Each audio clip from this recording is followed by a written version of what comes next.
The first time I realized my family had already buried me was at a Thanksgiving dinner I was still very much alive to attend. I was standing in my own kitchen, 59 years old, holding a carving knife that suddenly felt too heavy for my hand when I heard my name spoken in the past tense. "Well, when Margaret is gone," my daughter-in-law said casually from the dining room, "we'll finally be able to renovate the house properly." Gone. Not sick, not resting, gone. The words slid under my skin like ice water. I stood there, turkey half-carved, the smell of sage and butter filling the air, my wrist aching from old arthritis. No one noticed I had stopped moving. No one noticed the silence in the kitchen. They were too busy planning a future that did not include me. My son Ethan cleared his throat. "Yeah, Mom won't need all this space forever. Mom won't need." I had bought this house with my own money decades ago when I was still working full-time as a senior accountant at a manufacturing firm downtown. I had raised Ethan here after his father walked out with a woman 10 years younger and a suitcase full of excuses. I had paid the mortgage alone. Every tile, every creaking stair knew my footsteps. But now I was an obstacle, a timeline problem, something inconvenient that needed to end. I carried the turkey into the dining room anyway, my face composed, my mouth stretched into a smile that hurt my jaw. I placed the platter down and met my daughter-in-law Claire's eyes. She froze for half a second. Not guilt, calculation. "Oh, Margaret, we were just talking about the future," she said. I nodded. The future comes for everyone. Ethan avoided my gaze. My grandson Noah was staring at his phone, earbuds half in, half out. The table was full, yet I felt profoundly alone. That night after they left, I sat at the kitchen table long after the dishes were done. My chest felt hollow like a room stripped of furniture. I replayed every moment, every comment from the past year.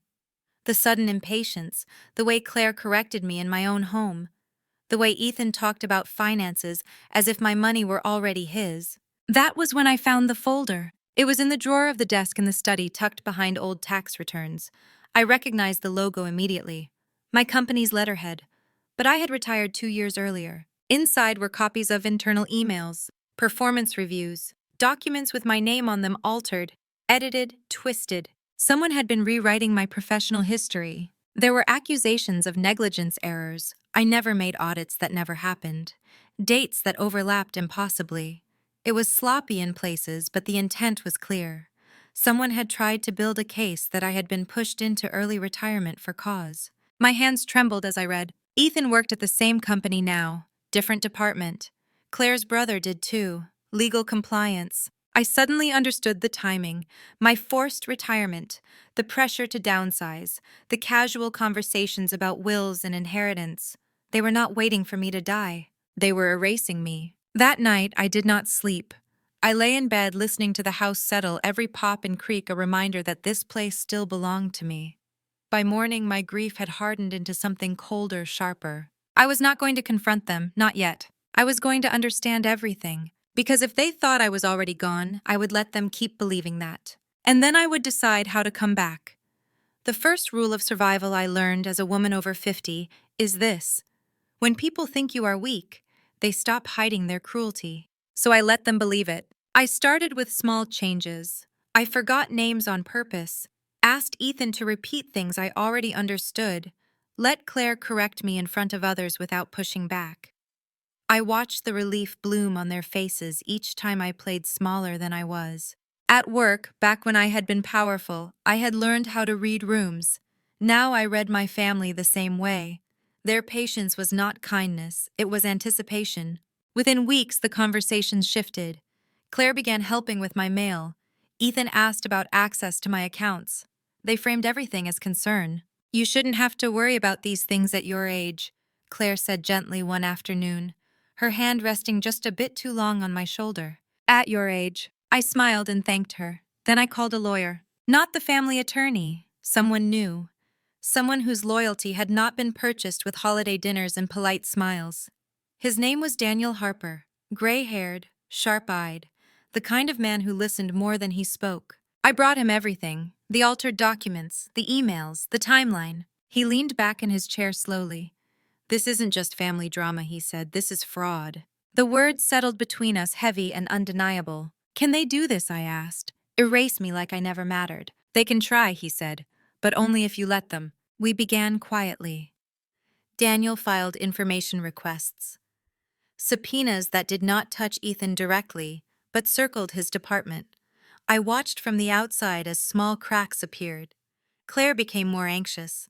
Ethan drank more at dinner. Then came Christmas. They invited me to a dinner at their house, something they had not done in years. Claire hugged me too tightly at the door. During dessert, Ethan cleared his throat. "Mom, we've been talking. It might be time to formalize things." A will. Power of attorney. There it was. I dabbed my lips with a napkin. "You're right," I said. "I've already taken care of it." The relief on their faces was immediate and disgusting. What Claire asked a little too quickly. "I met with a lawyer," I said. "Everything is settled." They didn't ask questions. They assumed what they wanted to assume. What they did not know was that the will they were counting on did not include them the way they expected. That the house was protected by a trust. That my assets were no longer simple. They also did not know that Daniel had uncovered something else. An internal investigation had begun at the company, quietly. Someone had noticed discrepancies. Someone had followed the paper trail back to Claire's brother. And once you pull one thread, the whole sweater starts to unravel. That night, as I drove home alone through streets lit with Christmas lights, I felt something shift inside me. Not joy, not peace.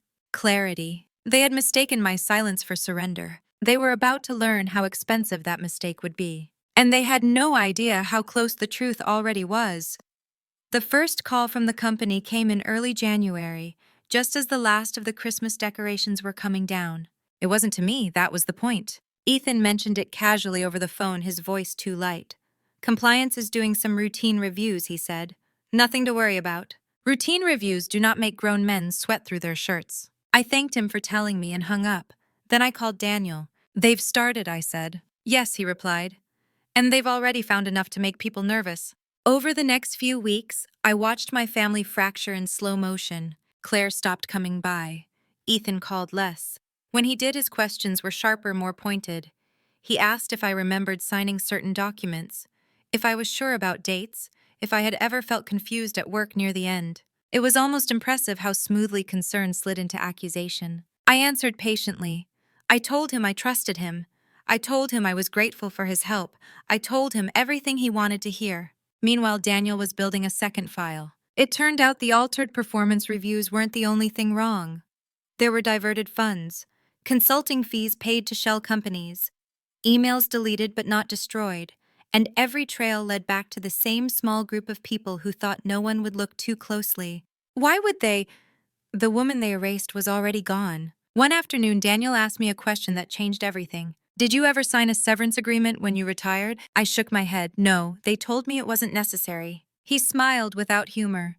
"Then they don't own the silence they thought they bought." The company called me the following week. Not HR, legal. They wanted to clarify my departure. They asked if I would be willing to provide a statement. I agreed. When I walked into that conference room, I felt decades of my life converge. I remembered my first day there, nervous and determined. I remembered staying late to fix mistakes that weren't mine. I remembered training men who later outranked me. Now they sat across from me, uncomfortable, unsure. I spoke carefully, factually. I did not accuse. I did not speculate. I let the documents speak. When I finished, there was a long silence. "You understand," one of the lawyers said slowly, "that this may have serious consequences." "Yes," I replied, "I do." The consequences arrived faster than anyone expected. Claire's brother was placed on administrative leave, then escorted out, then formally charged with misconduct. Ethan was not charged yet, but his name appeared in emails. His access logs told stories he couldn't explain. His position suddenly became precarious. That was when he showed up at my house without calling. He stood in the doorway, pale hands clenched. "Mom," he said, "what's happening?" I looked at him and saw my child and a stranger layered together. "I told the truth," I said. He swallowed. "Claire says you're trying to destroy us." I shook my head. "No, I'm trying to survive you." He left without another word. That night I sat alone in the dark, the house quiet around me. I felt grief finally surface, not sharp, dull, heavy. I had loved him, I still did, but love does not require blindness, and I was done pretending not to see.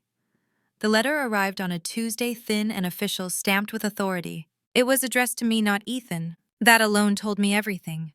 The company formally acknowledged wrongdoing. They offered a settlement, compensation, a written apology, reinstatement of my professional record. Daniel reviewed it with a satisfied nod. They want this contained. I don't, I said. He raised an eyebrow. You're sure? Yes. I didn't want money alone. I wanted accountability. When word reached Ethan, the fallout was immediate. He called me, his voice breaking. They're asking questions about me now. I know, I said quietly. They think I helped, he said. I didn't, not like they're saying. You knew, I replied, and you stayed silent. Silence is participation. He had taught me that once when he was younger and braver. Claire called next. She didn't bother pretending. You think you're clever, she snapped. But you've ruined everything. No, I said, you did that. She laughed bitterly. You're alone. Do you understand that when this is over, you'll have no one? I ended the call without responding. Because she was wrong. I had myself. And for the first time, that was enough. The investigation escalated. Ethan was suspended. Not charged, but sidelined. The whispers began. Invitations stopped. People noticed patterns they had ignored before. He came back one evening sitting across from me at the kitchen table like he used to when he was a boy in trouble. I didn't think it would go this far, he said. I know, I replied. You never do. Tears ran down his face. I was trying to protect my family. I leaned back in my chair. I was your family. He looked up then, finally understanding the cost of that sentence. The final blow came quietly. Daniel filed a civil suit, not against Ethan directly, against the conspiracy that had excluded me, defamed me, and attempted to strip my autonomy under the guise of care. The word excluded appeared in the filing. It felt like reclaiming something stolen. When Ethan read it, he stopped calling. Claire moved out with Noah, took what she could, left nothing behind but resentment. I stood in the empty house days later, listening to the echo of my footsteps. The injustice had reached its peak. The damage was done. But the story was not over, because the release had not yet come, and neither had the reckoning they truly deserved. The first court date was scheduled for early spring, the kind of morning where the air still bites but the light promises change. Ethan did not come. His lawyer did. Claire's lawyer did. They sat together on the opposite side of the room, whispering, occasionally glancing at me, as if I might suddenly dissolve under their gaze. I didn't. I wore a simple navy coat, sensible shoes, my hair neatly cut short silver showing without apology. I looked exactly like what I was, a woman who had survived long enough to stop explaining herself. Daniel leaned toward me. They're going to argue diminished capacity, he said softly. That you were confused, vulnerable. I nodded. Of course they are. That argument always comes for women my age. It is the last refuge of those who cannot control us anymore. When my name was called, I stood slowly, deliberately, letting the room feel the weight of my presence. The judge was a woman a few years younger than me, her expression unreadable. I spoke about my career, about decades of consistent evaluations, about mentoring entire departments. I spoke about retirement, how sudden it was, how unexplained.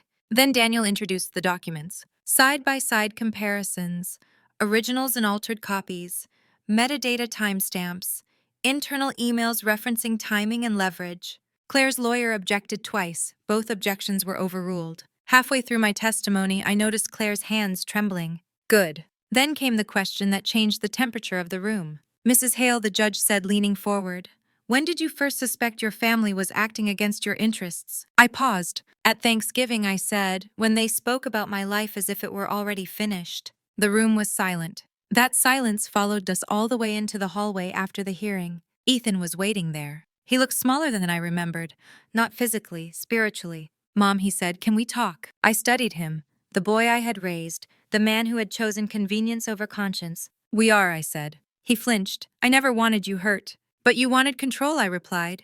And you thought I was too old to notice. He had no answer. That afternoon, Daniel received a call. The company had folded. They agreed to testify, to cooperate fully. Someone higher up had decided the risk was no longer worth it. The pressure shifted, and for the first time I felt the scales begin to tilt. But justice has a sense of timing, and it was not finished with us yet.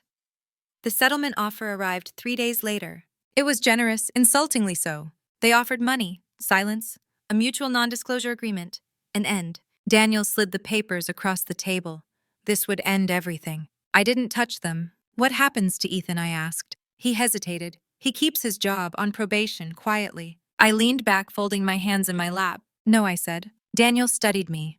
This will get harder. I know, I replied, but it will also get honest. That honesty cost me something immediately. Ethan called that night furious. "You're being vindictive," he said. "You already won." "No," I said. "I survived. Winning is different." Claire called next. Her voice was sharp, brittle. "You're enjoying this," she accused. I thought about it carefully. "No," I said. "I'm enduring it like I always have." She laughed harshly. "You think this makes you strong?" "I know it does," I replied, "because I'm still standing." She hung up. The following week, the second hearing took place. This time, the focus was on intent. Emails were read aloud.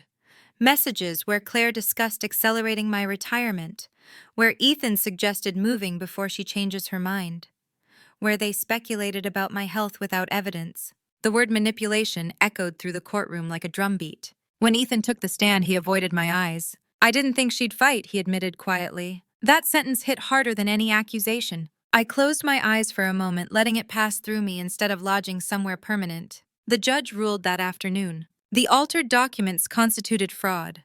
The coordinated effort to marginalize me constituted coercion.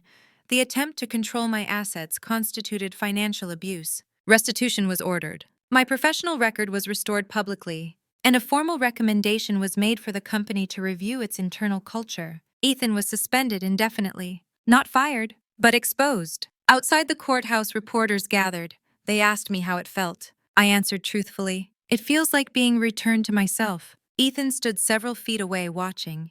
He looked like someone who had mistaken silence for safety. As I walked past him, he whispered, "I didn't know you were this strong." I stopped. I said. "You just weren't looking." That night, alone in my house, I poured a glass of wine and sat at the kitchen table. The injustice had been named. The tension released. But the reckoning was not complete, because karma is patient, and it still had one more lesson to deliver. People assume that once the court speaks, everything settles. It doesn't. The verdict ended the case, but it didn't end the consequences. Those come later quietly when no one is watching, when the structures people leaned on begin to collapse under their own weight. Ethan stopped calling. At first I told myself it was shame. Then I realized it was something else. Fear. Without the company protecting him, without Claire managing narratives behind the scenes, he was exposed. Not legally ruined, but socially naked. People looked at him differently now. Invitations dried up. Conversations ended faster than they used to. I learned this not from him, but from someone else. A woman named Linda reached out through Daniel, former colleague, human resources, retired. She asked if she could speak to me privately. We met at a small cafe near the courthouse, the kind of place that still serves coffee in thick mugs and doesn't rush you out. Linda's hands shook slightly as she wrapped them around her cup. "I owe you an apology," she said. "For what I asked. For believing them," she replied. "For believing you were fading." That word again. She took a breath. "After you left, things changed. Not for the better. There were rumors, patterns. Other women pushed out. Same language, same timing." I felt my chest tighten. "How many?" I asked. She hesitated. "More than a few." That was when I understood this had never been personal. I had been a prototype. Claire's brother had refined the method.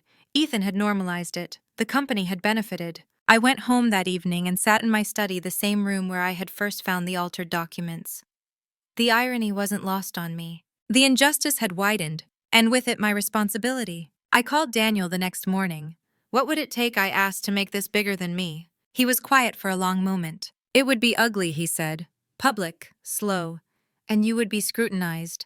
"I'm already older," I replied. "Already judged. I can take it." What I didn't say was that I no longer feared being alone. I feared staying silent. The next weeks were a blur of statements, affidavits, names whispered and then written down. Other women came forward, some anonymously, some shaking with the effort of being seen. Ethan heard about it before I spoke to him. He showed up one evening, standing in my doorway like a stranger. "You're doing this again," he said, voice tight. "You're dragging everyone into it." "No," I said. "I'm stepping out of it. They're choosing whether to follow." He looked at me with something close to panic. "You're destroying my future." I studied his face, the entitlement, the fear, the confusion of a man raised to believe consequences were negotiable. "You destroyed your own," I said gently. "I just stopped absorbing the damage." He left without another word. 2 days later, Claire filed for separation. Not because of me. Because without leverage, she had no reason to stay. That was the first true crack. And it wasn't the last. By the time summer arrived, my story was no longer just mine. A journalist contacted Daniel. Investigative. Careful. A woman in her early 40s with a reputation for patience and precision. She wanted to talk about systemic exclusion of older women in corporate spaces. She wanted names, patterns, proof. She did not want drama. I agreed to speak with her. We met in my living room windows, open the sound of cicadas humming in the background. She set her recorder down between us but didn't turn it on right away. "Tell me when you realized it wasn't accidental," she said. I didn't answer immediately. I thought of Thanksgiving, the carving knife, the casual certainty of my disappearance. When they stopped needing me, I said, and started needing my absence. She nodded, then she turned on the recorder. The article took 6 weeks to publish. When it did, it was devastating. Not sensational, not cruel. Just precise. It traced the pattern across departments, across years. It named no victims without consent, but it named methods, language, strategy. It quoted experts, lawyers, retired executives. And it quoted me, by name. The backlash was immediate. The company issued statements, reorganized leadership, announced reviews and reforms, executives resigned, others were quietly removed. Ethan's name did not appear in the article. But people connected dots. He lost his position 3 weeks later, not officially tied to misconduct, just restructuring. Claire moved out of state with Noah. She sent me one message before leaving. "I hope you're satisfied." I read it once, then deleted it. Satisfaction was never the goal. Truth was, the strangest part came later when the noise faded and life settled into something quieter. I started receiving letters, handwritten, emails from women older than me, younger than me, some still employed, some already erased. They thanked me for naming something they had lived with for years. One letter stayed with me. "I watched my mother disappear like this. I won't let it happen to me." I folded the letter carefully and placed it in the drawer where the altered documents once lived. The circle had closed. One evening, as the sun dipped low and the house glowed with soft light, I realized something had shifted again. The escalation was complete. The climax had passed. What remained was release, and the possibility of something I had not expected at all. Rebirth. But rebirth requires letting go, and I was finally ready to decide what came next. I thought rebirth would feel loud, victorious, like something you announce. Instead, it arrived quietly on an ordinary Tuesday morning when I realized I no longer woke up thinking about Ethan first. That was new. For months, my days had begun with a mental inventory of damage. What had been said? What might happen next? Who would retaliate? Now the silence felt different, not empty, spacious. I filled that space slowly. I started teaching again, but not the way I used to. A local women's business center asked if I would run a weekly workshop on financial literacy for women over 50, divorced women, widows, women pushed out of jobs and expected to disappear gracefully. The first night, only 7 showed up. By the third week, there were 20. They sat in folding chairs, notebooks open, listening with a hunger I recognized, not for money, for control. One woman asked, her voice barely steady, "How did you know when to stop trusting your family?" I paused. When the cost of trust became my freedom, I said. The words surprised me with their truth. Then Ethan called. It had been weeks, no messages, no updates, just absence. "Mom," he said. His voice sounded older, stripped of its usual confidence. "I lost the house." I closed my eyes. The house was not the one I lived in. It was the one he and Claire had bought during the height of their certainty. Too big, too leveraged, built on assumptions that no longer held. "I'm sorry," I said and meant it. He exhaled shakily. "I don't know how this happened." I wanted to say everything. I wanted to say this is what happens when you build a future by erasing someone else's present. Instead, I said, "You'll figure it out." There was a long pause. Then quietly, "Do you ever forgive someone without letting them back in?" The question hung between us. "Yes," I said finally. "But forgiveness doesn't rebuild trust. It just releases you." He thanked me, hung up. That night, I dreamed of the house as it once was.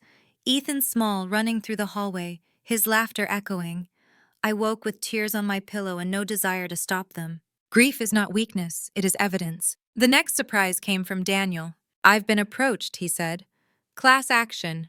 Other women, same company, similar tactics." My chest tightened. What would that mean? "Public testimony," he replied, again. I looked out the window at the late summer light, thought about the women in my workshops, about Linda, about the letters. "Do they need me?" I asked. "They would be stronger with you," he said, "but it will reopen things." I took a long breath. "Then let's reopen them," I said. The announcement came 2 weeks later. The company stock dipped. Headlines followed.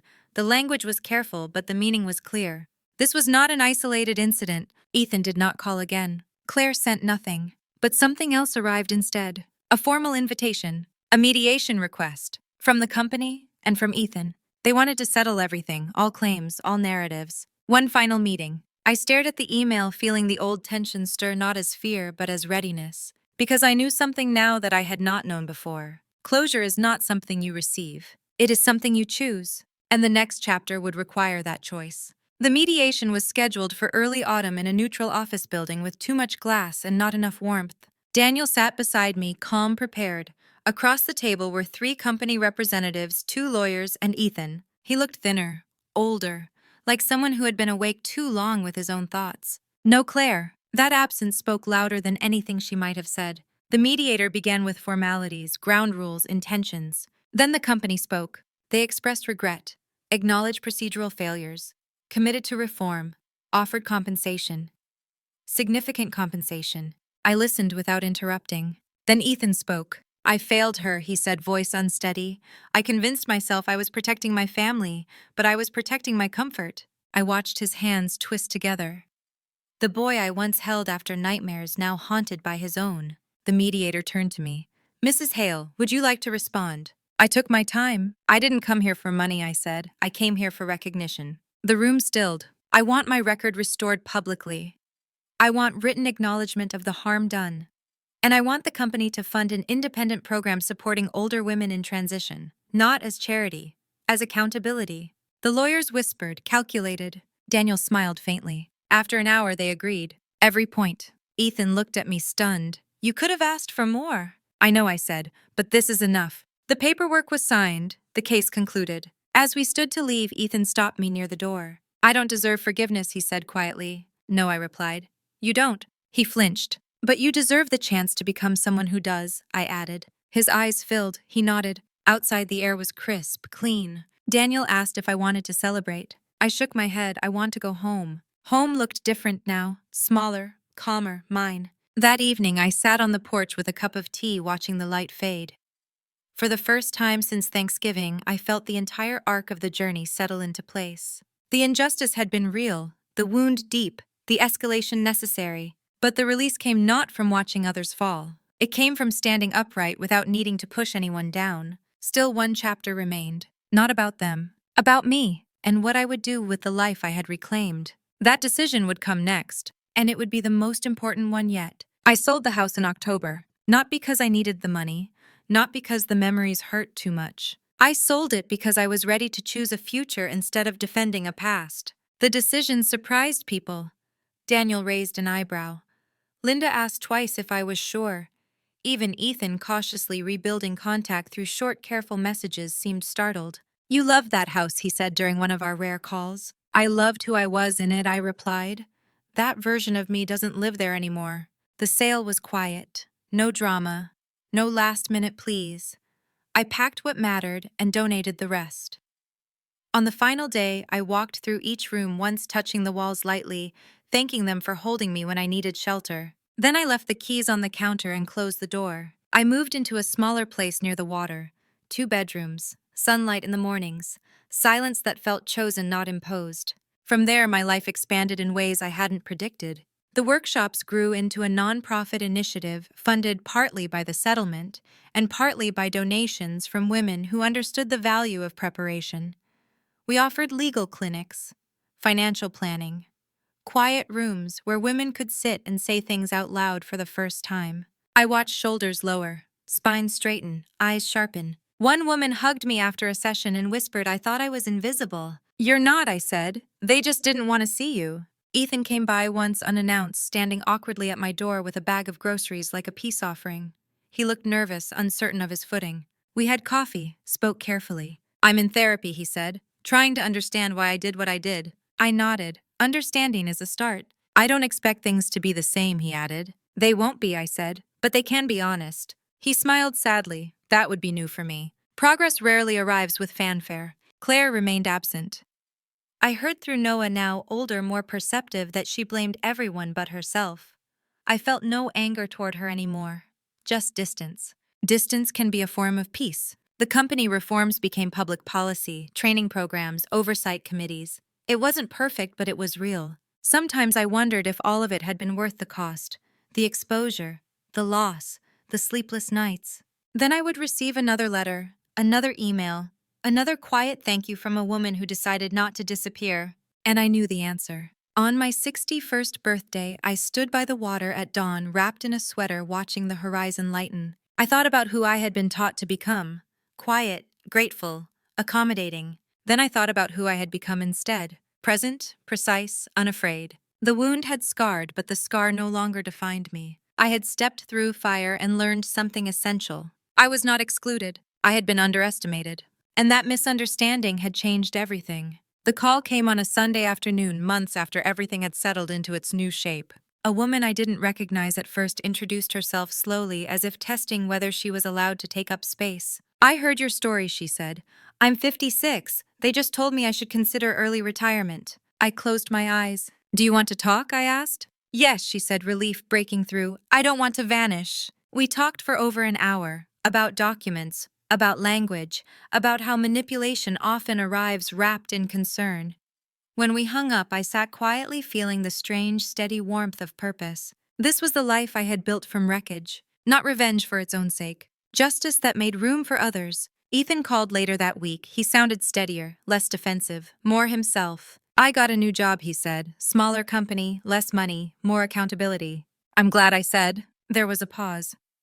"I don't expect forgiveness," he added, "but I wanted you to know I'm trying." "I see that," I replied, and I did. Some relationships end, some change shape, some survive only by becoming something entirely new. I had learned to stop forcing continuity where it no longer fit. On Thanksgiving, I cooked dinner for myself and a few women from the program who didn't have anywhere else to go. We ate slowly, shared stories, laughed in that deep, relieved way that only comes when no one is performing. No carving knife felt heavy that night. After they left, I stood at the sink, watching the lights reflect on the water outside my window. I thought about how close I had come to believing the lie that my best years were behind me. They weren't. They were waiting. Waiting for me to stop asking permission. Waiting for me to speak when silence was easier. Waiting for me to choose myself without apology. If you are listening to this and you recognize something of yourself in my story, hear this clearly. You are not too old. You are not expendable. You are not finished. You are only dangerous to people who benefit from your disappearance. If this story resonated with you, take a moment to like it, share your thoughts in the comments, and subscribe for more stories like this. Your voice matters, and the more we tell these stories, the harder it becomes to erase us.